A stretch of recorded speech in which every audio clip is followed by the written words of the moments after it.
Hi, I'm Mike Reynolds, a senior reporter covering the media industry with S&P Global Market Intelligence, Tech, Media, and Telecom News Team. Welcome to MediaTalk, a podcast hosted by S&P Global, wherein the news and research staff explore issues in the ever-evolving media landscape. Today, I'm joined again by S&P Global Market Intelligence Kagan analyst Neil Barbour, who is part of the consumer technology team who places his eye on video games, connected devices, and streaming operating system.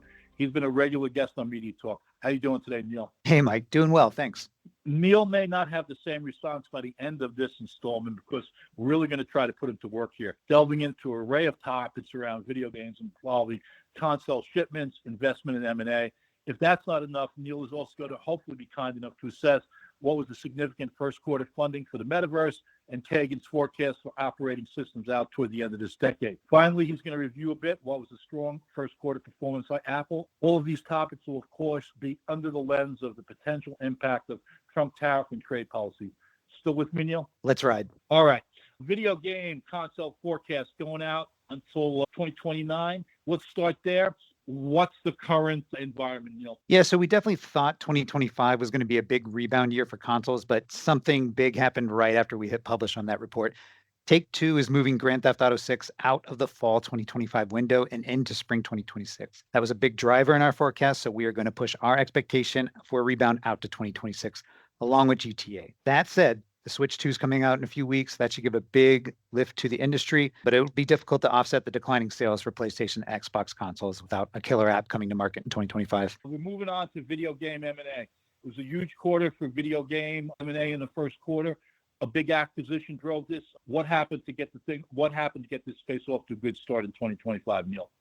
Yeah, great question. So Scopely bought Pokemon Go from developer Niantic. I say they bought it from Niantic. They're technically buying the gaming division of Niantic, which includes some other assets too. So a really big story inside of the mobile gaming space with a little bit of the metaverse baked in for good measure. I think, though, maybe the M&A level was supposed to be even higher. There was a deal that fell out. Yeah, we had our eye on something happening with Ubisoft.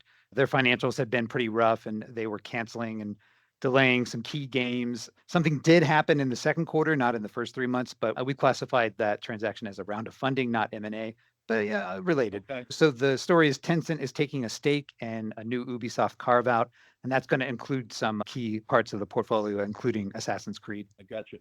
So there's been solid M&A activity in this space for a while. It's going back a number of quarters at this juncture. Right. More than $2 billion in quarterly deal activity for the past 9 months. Most of that is consolidation of assets or swapping different assets in the mobile space. And some of this consolidation is a reflection of how much more expensive it is to operate, particularly around user acquisition. There have been changes in the way that app and mobile ecosystems can track a user across different apps. And that was really paving a lot of the way for advertising to different users using different apps. You like this app, why don't you come over and try this game? Some of those pathways have been cut off, so it's just more expensive to find those new users now.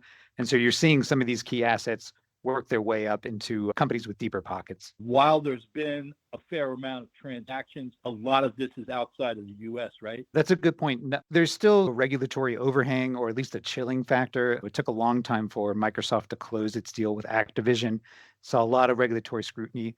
So some of those big U.S. tech companies maybe are a little gun shy in M&A right now. Perhaps some of that will thaw over the next year or two as some of those positions change and attitudes in those departments evolve. Is there any tariff impact here? I guess the one thing I would say is that when a new platform comes to market, let's say the Switch 2, that sometimes can spur some new ideas or business models and bring different investments back into the space, saying we want to target this hardware with this kind of game.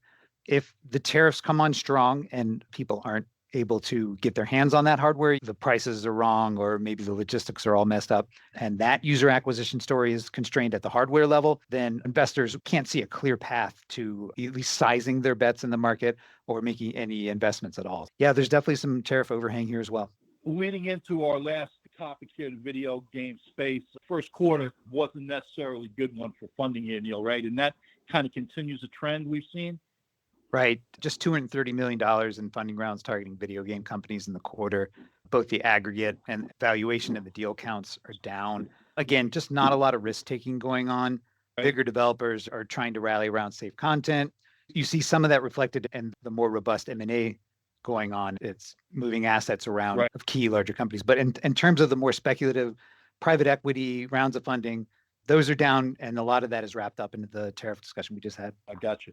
Conversely, investment is much stronger in the metaverse space. Neil, in fact, the first quarter is the biggest since Kagan has been tracking this activity. Is that correct? Yeah, video games having a tough time, but the broader conversation around the virtual worlds having a bit of a renaissance. Metaverse investment up 73% year over year, 4.66 billion in aggregate transaction value. And you guys define the metaverse as what, and how many companies is Kagan keeping track of here? The easy definition here is it's a 3D layer of the internet. So you're bringing virtual spaces and environments into maybe traditional web settings and building that additional interactivity on top of the internet. And we cover about 350 companies directly building to this vision of machines and humans and data all interacting in more robust ways. I take it that 350 has been a growing number. This is the place to be, right? This is a living document where we're constantly taking briefings from different companies, looking at public documents and filings and trying to narrow down and really find the companies that are positioned to best grow this market. All right. So in terms of this is record growth, what kind of dollars are we talking about here? Yeah, so the big one in the metaverse investment stack in this quarter was $3 billion into infinite reality. So that sort of eclipses the previous record holder, which was the $2 billion placement from Lego and Sony into Epic Games, growing the Fortnite ecosystem. These are mid-billion-dollar rounds of investments going into these companies to build up that vision of the metaverse. So in terms of infinite reality, you really think that this is a significant play here, because it would seem they have a lot going on and the funds are being earmarked to accelerate their growth. Right. So Infinite Reality is trying to make a one-stop shop for brands and retailers to build virtual experiences on the web. So they have AI assistants, 3D environment production, avatars, payments, asset management. So if you're a retailer and you want to make something a little fancier than just a flat web page with a few photos, this is a tool set to give your sales pitch another dimension. And we've already seen big companies push into this space. I'm thinking about Walmart last year inside of Roblox, a handful of other retailers on that level.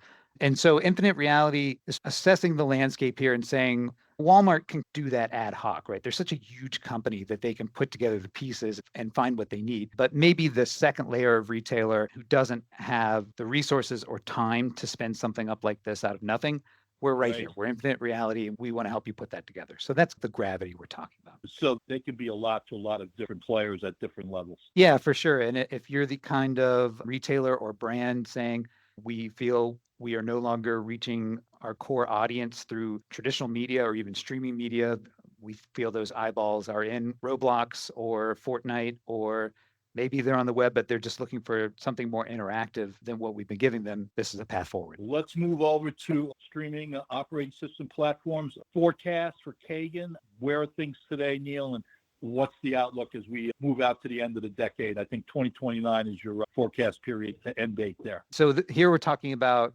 Roku, Amazon Fire TV, Android TV, these platforms. When you turn on your smart TV or streaming media device, those are the home pages you get. And so this is the first time we put together a forecast tracking the revenue running through advertising, subscriptions, data collection, a handful of other revenue streams. And these are the revenues recognized directly by the streaming OS platform holder. So this is the money that Roku makes off of its operating system. And so we're seeing a pretty good growth rate, 11.3% CAGR from 14.26 billion in 2024 to around 25 billion in 2029. So pretty good growth story there. And these are the companies these are our homes. These are the products that we have. These are the systems we have. And I just came through New Fronts and Upfronts, and obviously the digital advertising world is only going to get stronger. Right. Increasingly, this is the center of the entertainment universe. Exactly.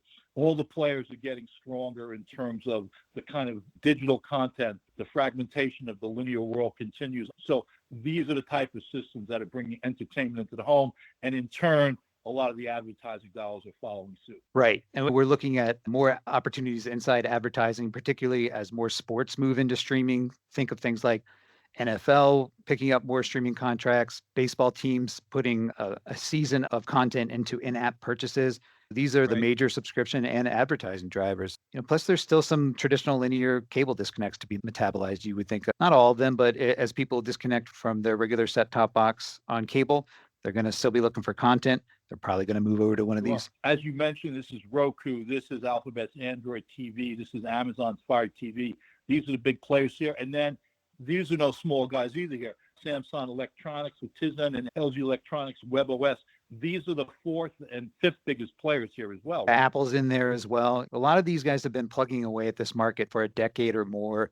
The top three, your Roku, your Amazon, your Android, those guys have had streaming media devices in the market selling directly to consumer at many times at a loss on margin, hoping to grow to the level where they could start monetizing this market. So they really had this vision in mind for a while. Samsung and LG were a little hamstrung by the fact that they didn't get into the streaming media device game. So they were focused mostly on their TVs, and that story evolved a little slower. And that's maybe how you explain them lagging behind. This is a business that we've been with for a while, but yet you're optimistic. This is going to continue to grow. Maybe if, in fact, tariffs lead perhaps to a recession, we're going to stay home more, and these kind of systems are going to become even more integral to our entertainment lives. Neil? I think that's true. I think this is a very durable market in different conditions. That said, advertising is a big part of the forecast.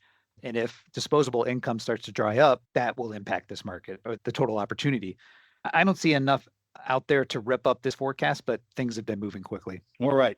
We're winding down here now, and we're going to look at Apple. And they had a really good first quarter, Neil. I think up over 7%. Can you talk about what drove the business for Apple? This is, I think, their biggest improvement in, 4 years. Big quarter for Apple, something of a surprise. The marquee product that they put into the market this quarter was the iPhone 16e. That's the successor to the SE, which is their down market brand for iPhones. That certainly was a big part of pushing the numbers forward. There was a longer delay for that down market iPhone or in between models of down market iPhone than we've seen in the past. Usually it's about 2 years. This was 3 years, so pent-up demand probably played a little bit of a role as well. I think it's about $600, which is on the surface expensive, but evidently that didn't matter. That was another factor that we were thinking about going into this quarter. If they move the price of the down market phone up $100 or $2, does that sort of curb interest? Perhaps not. But I will say that even though Apple had a solid lineup for consumers in the first quarter, and it wasn't just the 16e, there were some new Mac options and a few other products on shelves as well. Okay. This was a bigger bump than we've seen in the past for these kinds of upgrades that they had. It does appear that there may have been some front loading to get ahead of any potential tariff disruption, either by retailers hoarding inventory or consumers trying to get ahead of price increases. Yeah, that would make sense. They've certainly been in the news that way. They're talking about perhaps moving some manufacturing into Vietnam and India. Is that what they're looking toward? So one of Apple's biggest success stories was spinning up a lot of production in China, and that really helped them keep healthy margins on the products and keep the volumes at a pretty steady level. It does appear some of that may be under threat, but they do have other production assets that they can lean on. All right. That concludes this episode of Media Talk. As always, I wanted to thank Neil for providing us with some key insights in a way even a guy like me who isn't the most tech-oriented or savvy can understand. Much obliged, Neil. Thanks, Mike. And this is Mike Reynolds. I wanted to thank all of you for listening. We'll catch up soon in the next installment of Media Talk.